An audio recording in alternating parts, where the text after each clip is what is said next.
सोच भी नहीं सकती थी कि मेरी दी हुई डील का तुम इतना नाजायज फायदा उठाओगे।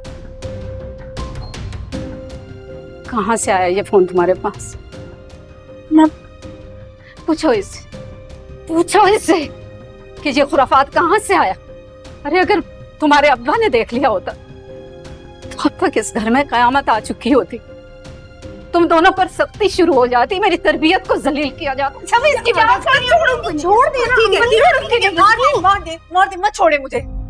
जान छूटे मेरी भी, मुझे मार देंगी तो कम से कम इस घर की जो आग है उसको तो ठंडक मिलेगी। मेरी भी जान छूटेगी, जिस घर में सांस ही नहीं ली जाती उसमें भी सवाल होते हैं। सुन रही, तुम इसकी जबान देख रही, चोरी पे सीना चोरी कर रही है। अभी नहीं, क्या चोरी किया मैंने, मुझे बताएं क्या चोरी किया? अम्मी से ना जबान लड़ाने की जरूरत नहीं है। इस बात का जवाब दो कि ये फोन तुम्हारे पास कहाँ से आया। अगर अब्बा देख लेते तो पता है ना कयामत आती। जानती हो ना इन चीजों से कितनी नफरत है उन्हें। नफरत है तो क्या? मैंने कौन सा चोरी किया है या डाका डाला है? मुझे तो पता भी नहीं है ये कौन सा मेरा फोन है। तुम्हारा नहीं है तो तुम्हारे पास कहाँ से आया? ये रिदा का फोन है। ये हम लोग साथ में ही होते हैं हर वक्त, क्लास में, कैंटीन में, आते जाते। कभी उसे हो सकता है गलती से रख दिया ना उसने बैग में, अपना बैग समझ के। मुझे क्या पता था कि उसकी गलती की वजह से मुझे तो थप्पड़ पड़ेंगे। पता होता ना तो इसको ताने लगा के रखती। दुआ, वाकई में सच बोल रही हो ना तुम? नहीं, मैं कोई यूनिवर्सिटी थोड़ी जाती हूँ। मैं तो स्टॉक एक्सचेंज जाती हूँ ना, जहाँ पे मैं लाखों कमाती हूँ और इतना महंगा फोन खरीद लिया मैंने। कल ही रिदा ने बताया था कि उसके बाबा ने ना उसको पूरे 25,000 का फोन दिलाया। लोगों के माँ बाप इतना कुछ करते हैं अपने बच्चों के लिए, फोन दिलाते हैं, सब कुछ करते हैं। मैं ही हूँ जो यहाँ पे मार खा रही हूँ।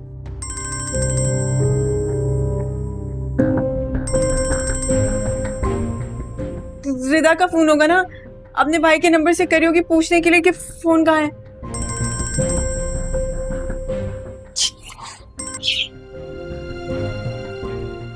हेलो रिदा। रिदा? हाँ, तुम्हारा फोन ना गलती से मेरे बैग में आ गया था। मैंने अपने पास संभाल के रख लिया। कल मैं आऊंगी ना तो ले लेना मुझे, ठीक है? अच्छा ठीक है। अल्लाह हाफिज। लगता है उसका फोन पकड़ लिया। बस आगे यकीन नहीं, मुझे बता दें कि और किस तरीके से यकीन दिलाऊं आप लोगों को। जो कोई भी तुम्हारी दोस्त है ना, ये फोन उसे सुबह वापस करो और एक बात उसे अच्छी तरह समझा दे कि आइंदा ऐसी गलती ना करे।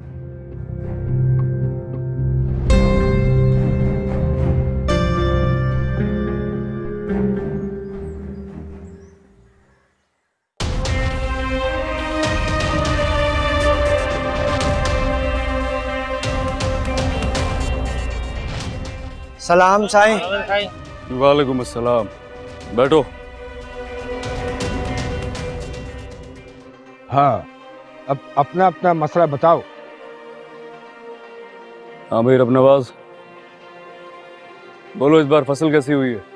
साईं फसल तो बहुत अच्छी हुई है। अल्लाह साईं का करम और आपकी मेहरबानी से मुआवजा भी बहुत अच्छा मिलता है कि शहर जाके बेचने से छुट्टी हो गई है। चलो ये तो अच्छी बात हुई ना। हाँ साईं, आपकी अनायत है जो इस गांव में खुशहाली आई है।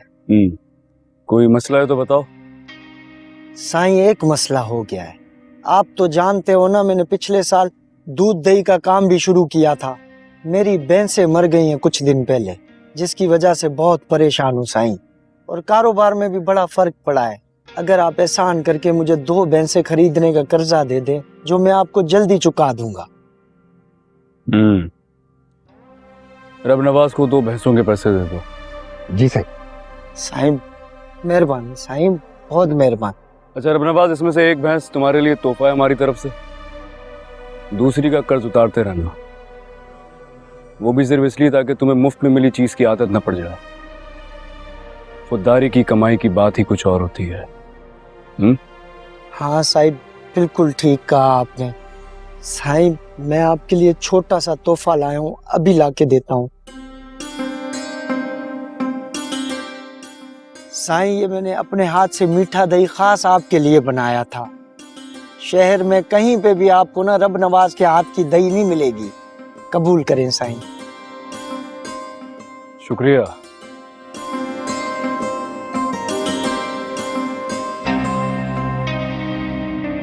गुलाम सरवर, तुम साईं से मिलने की जिद लगाए बैठे हो, और बताओ क्या मसला है?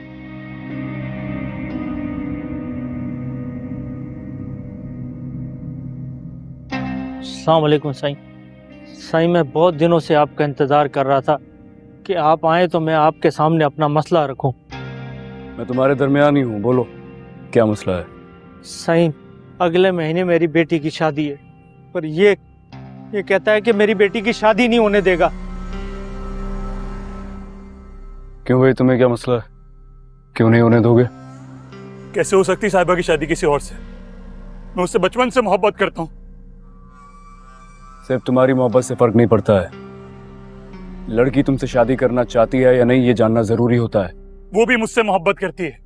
अच्छे वक्तों में रिश्ता जोड़कर जैसे ही अच्छा रिश्ता मिला, चाचा गुलाम ने रिश्ता खत्म कर दिया। साईं, झूठ बोल रहा है ये। मेरी बेटी उस रिश्ते पर राजी है।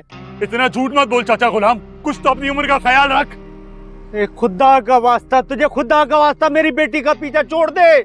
कभी नहीं छोड़ूंगा। देखता हूँ मेरे होते हुए तो उसकी शादी किसी और से कैसे कर सकता है। निकाह वाले दिन गायब कर दूंगा उसको मैं। सही देखा, ये मेरी बेटी को इसी तरह धमकियां लगाता रहता है। हर जगह मेरी बेटी के पीछे पहुंच जाता है।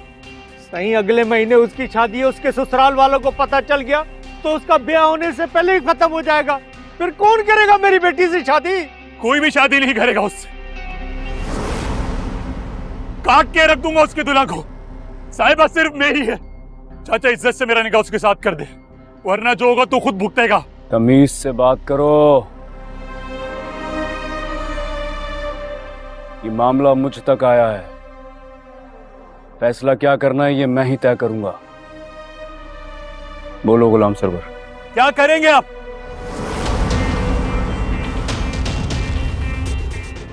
साहिबा को उसने 10 दिन से घर में बंद कर रखा है। ऊंची आवाज में बात नहीं करो।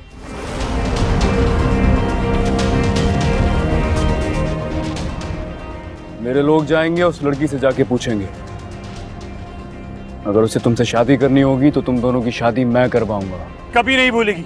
डरा धमका के रखा इसने, हाथ तक उठाता है उस पे। बाप नहीं, कसाई है कसाई। मत भूलो, जिस लड़की से तुम शादी करना चाह रहे हो उसका बाप है ये। बाप होगा अपने घर में, मुझसे गलत बात करेगा मैं बर्दाश्त नहीं करूंगा। तुमसे मैंने कहा तमीज से बात करो। अरे जाओ, नहीं मानता आपकी किसी पंचायत को।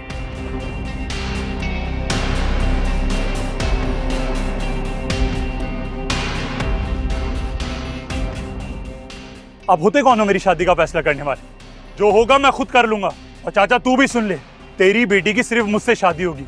तूने कोशिश भी की ना, खा के ले जाऊंगा वरना। तुम्हारी ये जुर्रत!